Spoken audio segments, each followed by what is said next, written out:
Ite-trade daw ng San Miguel Beer itong kanilang veteranong point guard na si Chris Rosales dito sa Phoenix Fuel Masters kapalit nitong si Tyler Tio. Dahil ngayon daw itong Phoenix Fuel Masters willing na kumuha ng isang veterano para naman ito ang itandem nila dito sa kanilang bagong kuhang point guard na si Evan Nelly.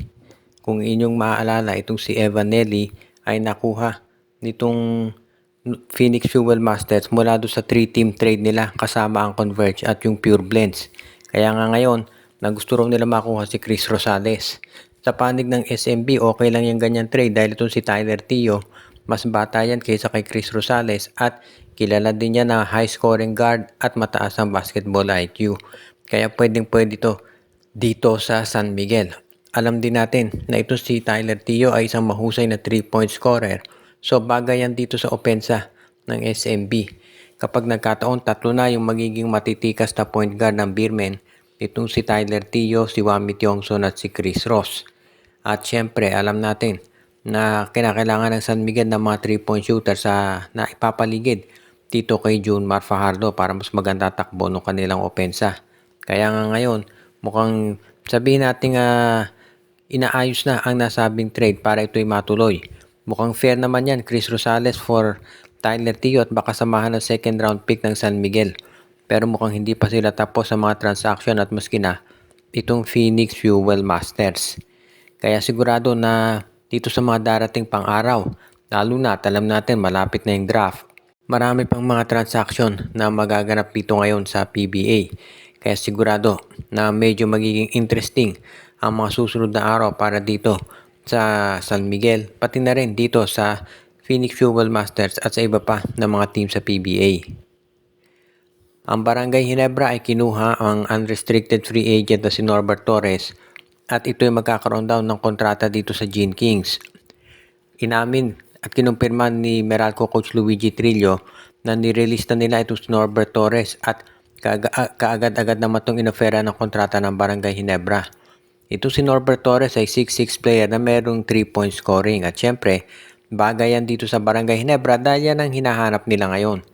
Sa tingin ko, ito si Norbert Torres parang siya ang papalito sa pwesto nitong si Jamie Malonzo bilang power forward nila na nag-i-score ng 3-point shots. Kaya bagay itong si Torres dito sa triangle offense nitong si Coach Tim Cone dahil basically ito si Torres system player yan. So hindi yan magkakaroon ng problema ng pag-adjust dito sa laro sa Ginebra. At syempre sa height nito na 6'6 pwede rin itong gawin na isang low post defender nitong si Coach Tim Cone. Kaya okay lang itong pagkakuha nila. Ang pinakamaganda dito sa pagkuha kay Norbert Torres, ito ay isang unrestricted free agent so walang binitawan na draft pick o kaya player ang Barangay Ginebra. Asahan natin na hindi dyan matatapos yung mga movements ng mga players at magkakaroon pa ng iba pang mga gagalawin at kukunin mga players itong Barangay Ginebra na pwede rin nilang sabihin natin na maidagdag dito sa kanilang roster.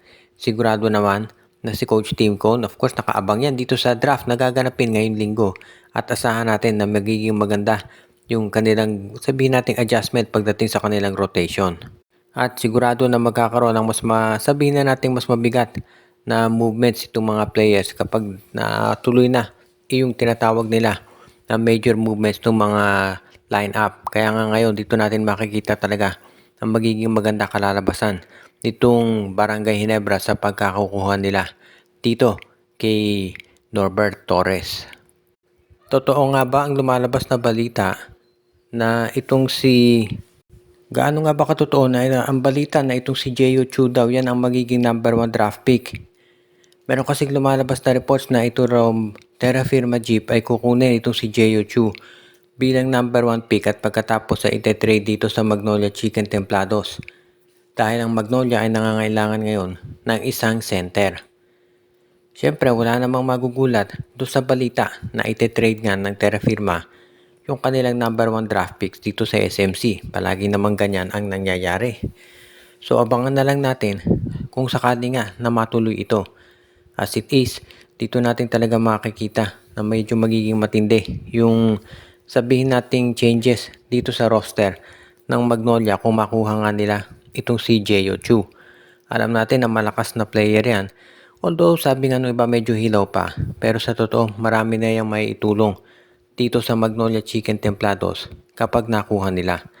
Kaya magiging maganda kalalabasan nito para dito sa Magnolia, lalo na kung makukuha nila ang 6-10 center. Dahil syempre, gaya nga nung nabanggit ng mga nasa kampo ng Hotshots, gusto ni LA Tenorio ng isa pang big man o center na makatutulong dito kay Ian Sanggalang. At kapag kinuha nila si Jeyo Chu, hindi ako magtataka kung ito si James Laput ay ite-trade na rin nila. Dahil isa yan dito sa mga bagay na pwedeng gawin itong Magnolia para maging mas bata yung kanilang roster at madagdagan sila ng mga athletic na mga players.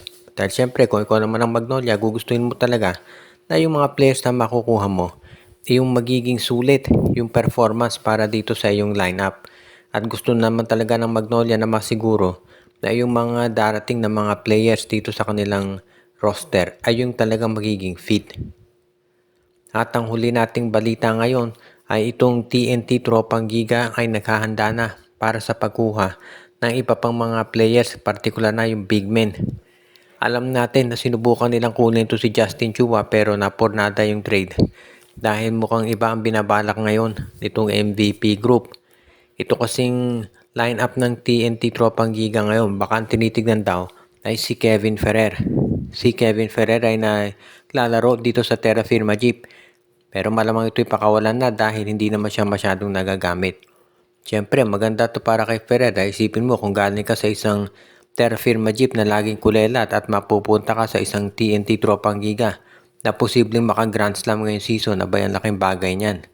At syempre, alam natin kung bakit gustong makuha ng TNT si Ferrer dahil ito'y 6'5 player at magaling sa depensa at pinaka-importante merong 3-point shot. Yan naman talaga ang kinukursunada ni Coach Chot Reyes sa mga players niya. Yung big man na may 3-point shot dahil yan ang hinahanap nila. Dahil yan naman talaga nakasentro yung laro nitong TNT Tropang Gigang, Tropang 5G. Kaya nga, ito si Kevin Ferrer sa tingin ko babagay yan dito sa Terra Firma at sigurado naman na magiging madali rin yung pagkuha dito dahil itong Terra Firma naman, hindi yan yung sabihin natin kahit palaging sa SMC nakikipag-trade yan. Kung katulad ng ni Kevin Ferrer na hindi naman nila masyadong nagagamit, malamang ay pakawalan na rin nila yan dito sa TNT Tropang Giga. Alam natin na kapag nakuha ng TNT si Ferrer, kahit papano mababawasan yung problema nila pagdating dito sa kakulangan sa big men. Yes, nandiyan na si Roser at ito si Kelly Williams. Pero iba pa rin syempre kapag nawala si Poy Eram. Kaya nga kahit papano itong si Kevin Ferrer, magiging maganda ang maitutulong yan dito sa kanilang roster.